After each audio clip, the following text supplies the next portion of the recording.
Hello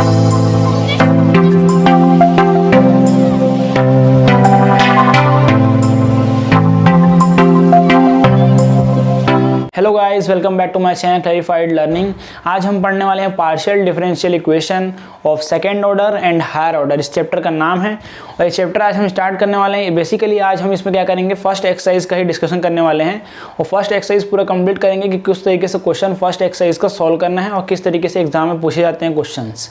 ये जो पहला एक्सरसाइज है इसमें आपको शॉर्ट क्वेश्चन ही मिलेंगे और आपको 1 से 2 नंबर में पूछे जाते हैं क्वेश्चन। कॉम्पिटिटिव एग्जाम में आपको ये एमसीक्यू के फॉर्म में मिल सकता है। तो चलिए सीखते हैं। और आपके लिए मैंने पीछे नोट्स भी तैयार रखा है, तो उसको जल्दी से आप नोट डाउन कर लीजिए, ठीक है। उसके बाद हम समझेंगे किस तरीके से सॉल्व करना है। तो चलिए वीडियो को स्टार्ट करते हैं।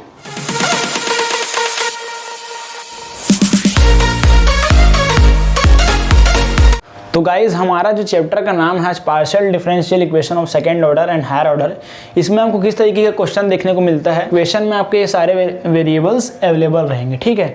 तो इस फॉर्म में जो क्वेश्चन आपको मिलेगा, मतलब मैंने इसको फंक्शन के तौर में लिख के दिखा दिया कि आपको इस तौर में क्वेश्चन मिलेगा। लेकिन समझते हैं यहाँ बस हम P Q R S T का वैल्यू क्या है ये हमको पहले मालूम होना चाहिए, तभी इस एक्सरसाइज में हम इस चैप्टर में हम आगे बढ़ पाएंगे, ठीक है।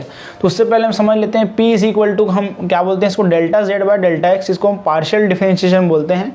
इसमें 2 टाइप का डिफरेंशिएशन होता है, ordinary differentiation and partial differentiation. Ordinary में हम डी बाई डी एक्स का सिंबल यूज़ करते हैं, जो कि हमें क्लास 12th में स्टडी कर चुका है। लेकिन अभी जो हम पढ़ रहे हैं अभी हायर मैथमेटिक्स में, इसमें आपको पार्शियल डिफरेंशिएशन का यूज़ करना पड़ता है, ठीक है।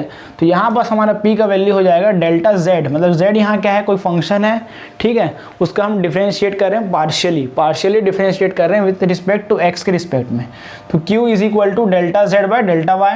R इज इक्वल टू, मतलब डबल डिफरेंशिएशन हो गया यहाँ पास, R is equal to delta square Z upon delta x square. S is equal to क्या हो जाएगा, delta square Z upon delta x delta y। और T इज इक्वल टू हो जाता है delta square Z upon delta t square, ठीक है। ये हमारा P Q R S T का वैल्यू हो गया। ये आपको याद होना ही चाहिए, क्योंकि एग्जाम में आपको ऐसा लिख के नहीं आएगा, ये वैल्यू आपके पास अवेलेबल नहीं रहेगा, आपको खुद याद होना चाहिए वैल्यू, ठीक है। इस चैप्टर में यही सब यूज़ होने वाले हैं, ये आपको याद होना चाहिए। इसको आप नोट्स के फॉर्म में अच्छे से तैयार कर लीजिए।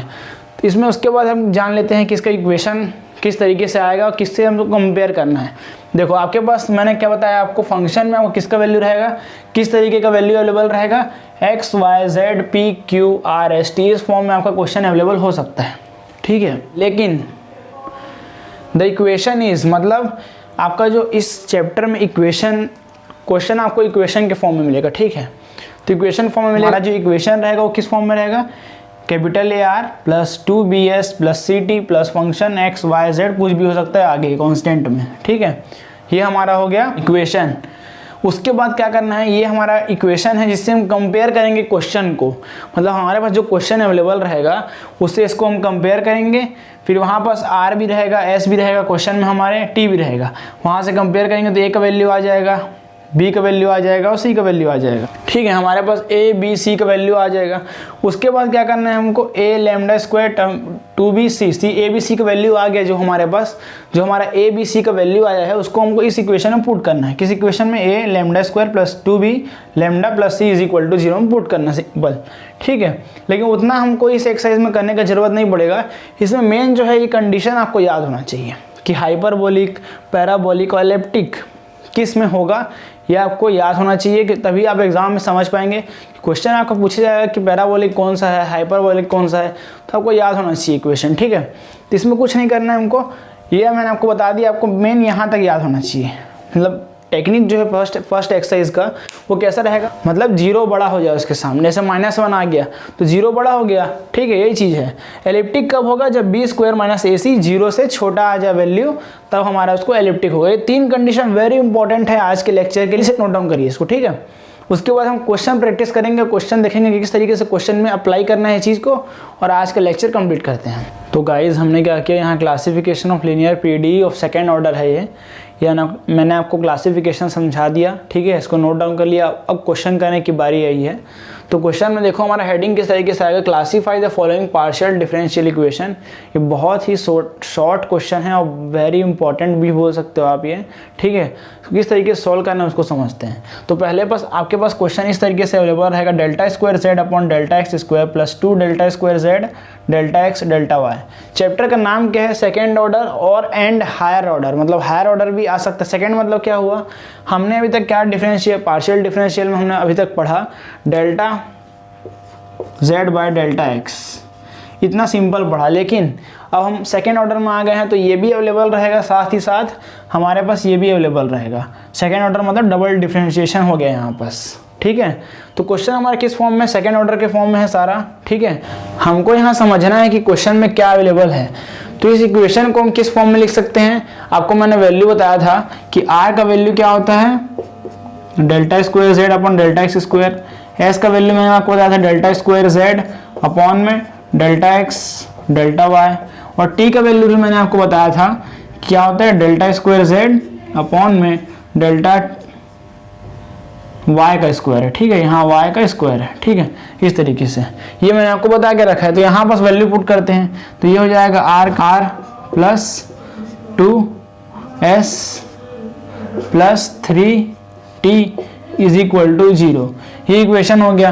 लेकिन हमने इक्वेशन क्या पढ़ाया है आपको, मैंने ar plus 2bs plus ct plus function X Y Z P and Q is equal to 0। ये हमारा इक्वेशन है। ये ऊपर वाला इक्वेशन गिवन इक्वेशन है, इसको इक्वेशन नंबर 1 नाम दे दो, इसको 2 दे दो। कंपेयरिंग 1 एंड 2, ठीक है। मैंने आपको सेकंड स्टेप क्या बताया था कि हम दोनों इक्वेशन जो हमारा क्वेश्चन में गिवन रहेगा और जो हमारा इक्वेशन है, ये मैं आपको याद करने ही बोला था इस इक्वेशन को, इससे हमको कंपेयर करना है। फिर वहां से ए बी सी का वैल्यू निकालना है। तो यहाँ लिखना है आपको कंपेयरिंग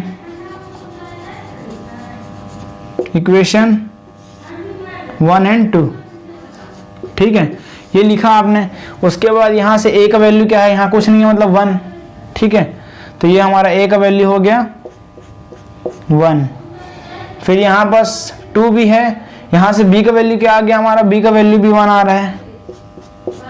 और कंपेयर करने पे c का वैल्यू 3 है यहाँ पास, ठीक है।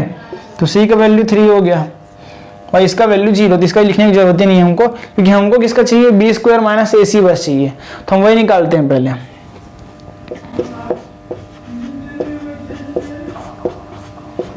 तो b का वैल्यू क्या है यहाँ पास, 1 का square minus A C, A 1 multiply 3, तो वैल्यू क्या आ गया 1 माइनस 3 माइनस 2 आ रहा है। मतलब बी स्क्वायर माइनस ए सी का वैल्यू माइनस 2 आ रहा है। तो वहां से मैच करो उसको, ये किससे छोटा आ रहा है, 0 से छोटा आ रहा है। मतलब ये क्या होगा, एलिप्टिक, मतलब ये थर्ड वाला हो गया। मतलब this equation, this partial differential equation, this linear partial differential equation of second order is elliptic. इसको आपको लिखना है लास्ट में। तो ये हो गया हमारा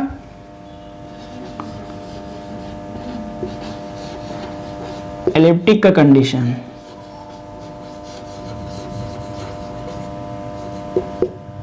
ठीक है, कंडीशन क्या है हमारा, बी स्क्वायर माइनस ए सी 0 से छोटा आना चाहिए, जो कि हमारा आ गया -2।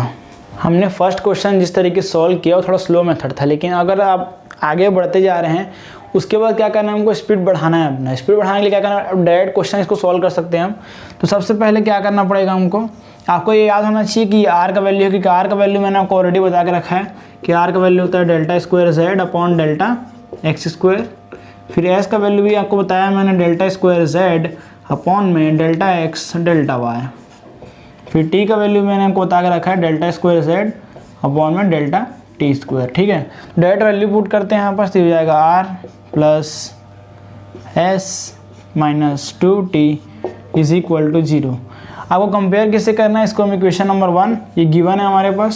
सेकंड क्या है हमारी इक्वेशन जिससे कंपेयर करना है, A R plus 2bs plus ct plus function x y z p and q।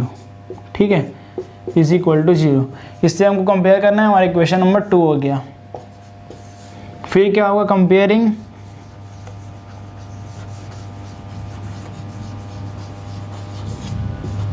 Equation 1 and 2, ठीक है। फिर वी गेट क्या मिलेगा हमको, यहाँ से कंपेयर करेंगे तो ए का वैल्यू यहाँ क्लियर दिख रहा है हमको 1 आ गया, 2b 2 को, ठीक है 2, और यहाँ s का वैल्यू सामने क्या है, कुछ है क्या, नहीं है, 2b is equal to 2s है। तो यहाँ से b का वैल्यू क्या आ जाएगा हमारे पास 1/2।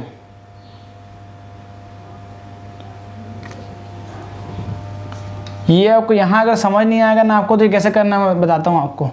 यहाँ से आपको कंपेयर करना है हमको इससे, तो ये हो जाएगा हमारा 2b। अगर आपको वैसे समझ नहीं आता तो ऐसे करना है आपको, यहाँ क्या है s, उसको लिख देना है और जिसे कंपेयर करना है उसको लिखना है। फिर यहाँ से s कैंसिल हो गया तो b का वैल्यू क्या आ गया 1/2। इसको मैंने आपको डायरेक्ट बोल दिया था लेकिन आपको समझाने के लिए ये तरीका भी सही है, ठीक है। ये हो जाएगा हमारा b का वैल्यू 1/2। उसके बाद यहाँ 2t, यहाँ 2t है और यहाँ ct है, तो c का वैल्यू डायरेक्ट दिख रहा है यहाँ पास -2 आ गया, ठीक है। c का वैल्यू -2, b और a। अब हमको पुट किस में करना है, b² -4ac। b का वैल्यू क्या है, b का स्क्वायर 1/4 -4, a का वैल्यू 1 और c का -2, तो हो जाएगा 1/4 माइनस में 4 2 जा 8 प्लस का 8। एलसीएम निकालते हैं कितना आएगा, 4 8 जा 32, 1 प्लस 32 अपॉन में 4, तो ये 33/4, मतलब ये 0 से बड़ा आ रहा है, ठीक है। हमारा पहला कंडीशन आ गया इसमें, ये हमारा कंडीशन इससे मैच खा गया, हमारा क्या आ रहा है 0 से बड़ा आ रहा है वैल्यू, ठीक है।